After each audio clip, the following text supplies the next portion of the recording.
Thank you for joining us tonight at 10. I'm Faith Woodard. The last time that Charles Howard Wallace was heard from was in 1974 in Memphis.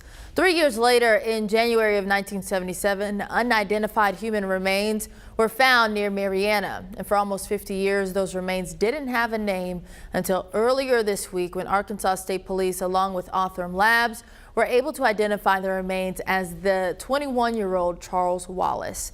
THV 11's Catherine Rowley was able to speak with State Police and Othram Lab and has the latest. Catherine. There are over 400 missing people in the state of Arkansas and 103 unidentified bodies. And after creating the cold case unit, state police have been able to solve 3 of those cases, leading to an arrest. And I've identified 2 previously unidentified individuals.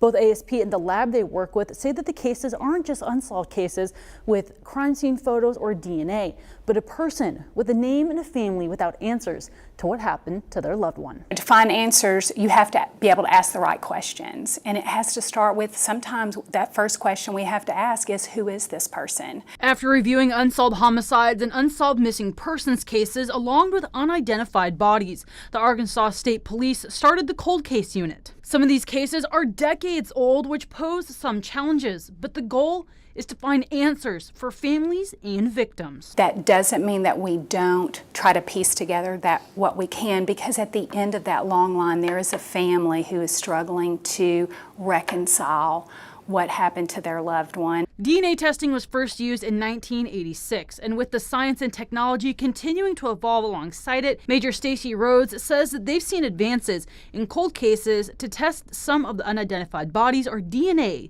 involved in a case. Arkansas State Police have partnered with Othram Lab in Texas to send unidentified remains or evidence in cases using new technology.